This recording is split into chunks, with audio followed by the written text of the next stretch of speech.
Plano de leitura. Igreja Batista da Lagoinha, dia 9 de fevereiro de 2022. Ano da Vitória. Hebreus capítulo 6, versículo 13 ao 20.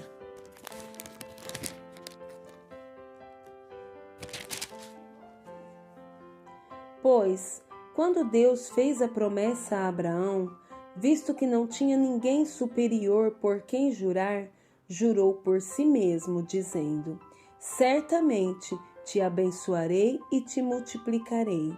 E assim, depois de esperar com paciência, obteve Abraão a promessa.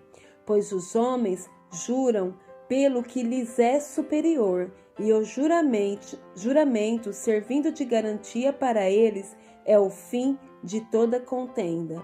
Por isso, Deus, quando quis mostrar mais firmemente aos herdeiros da promessa a imutabilidade do seu propósito, se interpôs com o juramento, para que, mediante duas imutáveis, nas quais é impossível que Deus minta, forte alento tenhamos nós que já corremos para o refúgio, a fim de lançar mão da esperança proposta, a qual temos por âncora da alma, segura e firme, e que penetra além do véu, onde Jesus, como precursor, entrou por nós, tendo se tornado sumo sacerdote para sempre, segundo a ordem de Melquisedeque.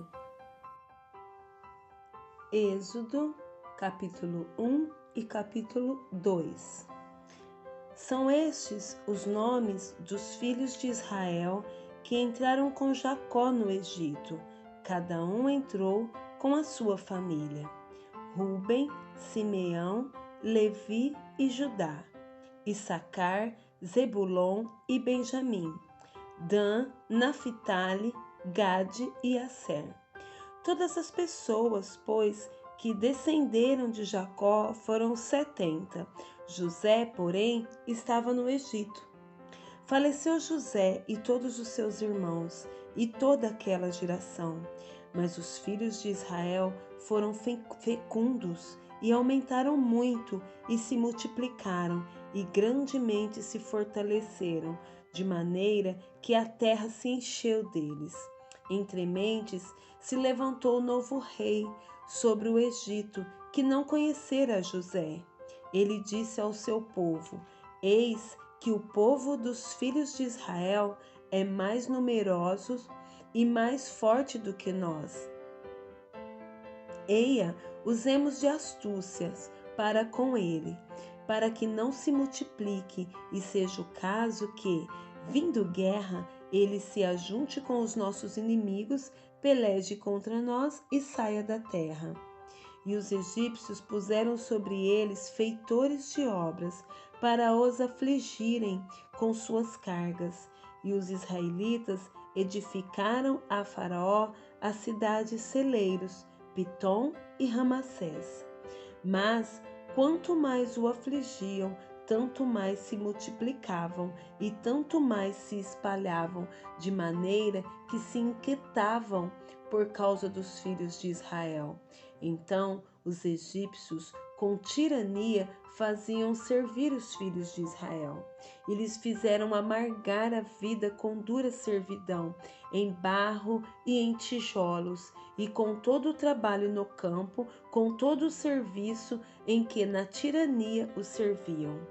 O rei do Egito ordenou às parteiras hebreias, das quais uma se chamava Sifrá e outra Puá, dizendo: quando servirdes de parteira as hebreias, examinai. Se for filho, matai-o, mas se for filha, que viva. As parteiras, porém, temeram a Deus e não fizeram como lhes ordenara o rei do Egito. Antes, deixaram viver os meninos. Então o rei do Egito chamou as parteiras e lhes disse: por que fizestes isso e deixaste viver os meninos? Responderam as parteiras a Faraó: é que as mulheres hebreias não são como as egípcias, são vigorosas e antes que lhes chegue a parteira, já deram à luz aos seus filhos. E Deus fez bem as parteiras, e o povo aumentou e se tornou muito forte. E porque as parteiras temeram a Deus, ele lhes constituiu famílias. Então ordenou Faraó a todo o seu povo, dizendo: a todos os filhos que nascerem aos hebreus, lançai no Nilo, mas a todas as filhas deixareis viver. Capítulo 2. Foi-se o homem da casa de Levi e casou com uma descendente de Levi. E a mulher concebeu e deu à luz um filho, e vendo que era formoso, escondeu-o por 3 meses. Não podendo, porém, escondê-lo por mais tempo, tomou um cesto de junco, calafetou-o com betume e piche, e pondo-o nele, o menino largou-o no carriçal à beira do rio. A irmã do menino ficou de longe para observar o que lhe haveria de suceder. Desceu a filha de Faraó para se banhar no rio, e as suas donzelas passeavam pela beira do rio. Vendo ela o cesto no carriçal, enviou a sua criada e o tomou. Abrindo-o, viu a criança, e eis que o menino chorava. Teve compaixão dele e disse: este é menino dos hebreus. Então disse sua irmã, a filha de Faraó: queres que eu vá chamar uma das hebreias que sirva de ama e te crie criança? Respondeu-lhe a filha de Faraó: vai. Saiu, pois, a moça e chamou a mãe do menino. Então lhe disse a filha de Faraó: leva este menino e cria-mo, pagar-te-ei o teu salário. A mulher tomou o menino e o criou. Sendo o menino já grande, ela o trouxe à filha de Faraó, da qual passou ele a ser filho. Esta lhe chamou Moisés e disse: porque das águas o tirei. Naqueles dias, sendo Moisés já homem, saiu a seus irmãos e viu seus labores penosos, e viu que certo egípcio espancava um hebreu, um do seu povo. Olhou de um e de outro lado, e vendo que não havia ali ninguém, matou o egípcio e o escondeu na areia. Saiu no dia seguinte, e eis que 2 hebreus estavam brigando, e disse ao culpado: por que espancas o teu próximo? O qual respondeu: quem te pôs por príncipe e juiz sobre nós? Pensas matar-me como mataste o egípcio? Temeu, pois, Moisés e disse: com certeza descobriram. Informado desse caso, procurou Faraó matar a Moisés. Porém, Moisés fugiu da presença de Faraó e se deteve na terra de Midian e assentou-se junto a um poço. O sacerdote de Midian tinha 7 filhas, as quais vieram a tirar água e encheram os bebedouros para dar de beber ao rebanho de seu pai. Então vieram os pastores e as enxotaram dali. Moisés, porém, se levantou e as defendeu e deu de beber ao rebanho.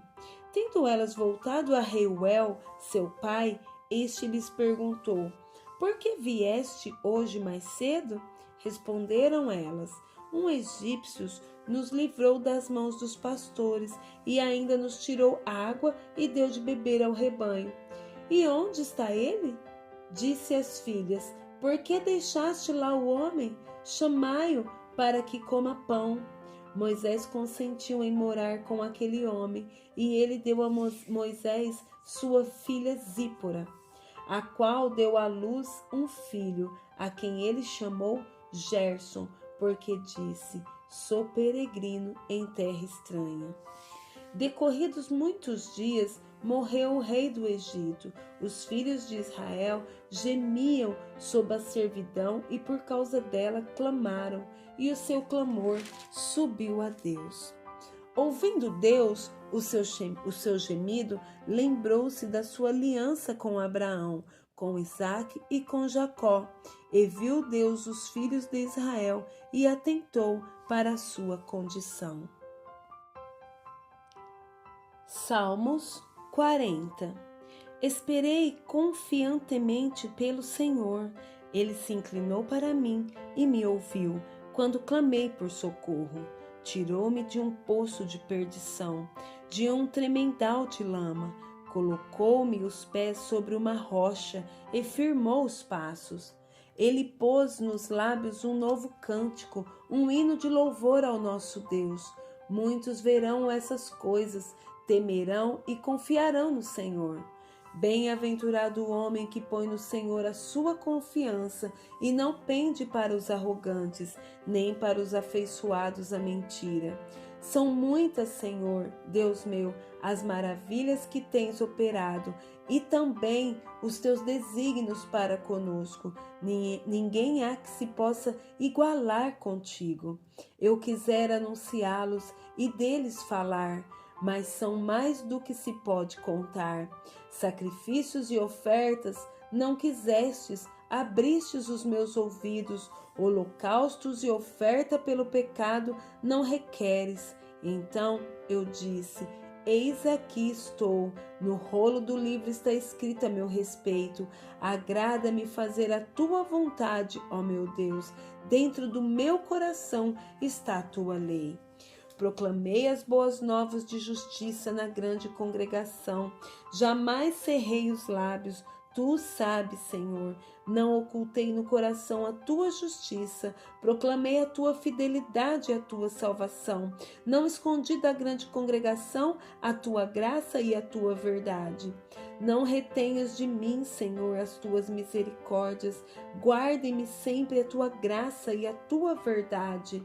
Não tem conta os males que me cercam. As minhas iniquidades me alcançaram, tantas que me impedem a vista. São mais numerosas que os cabelos da minha cabeça, e o coração me desfalece. Praza-te, Senhor, em livrar-me. Dai-te pressa, ó Senhor, em socorrer-me. Sejam a uma envergonhados e cobertos de vexames os que me demandam a vida. Tornem atrás e cubram-se de ignomínia os que se comprazem no meu mal. Sofram perturbação por causa da sua ignomínia os que dizem: bem feito, bem feito.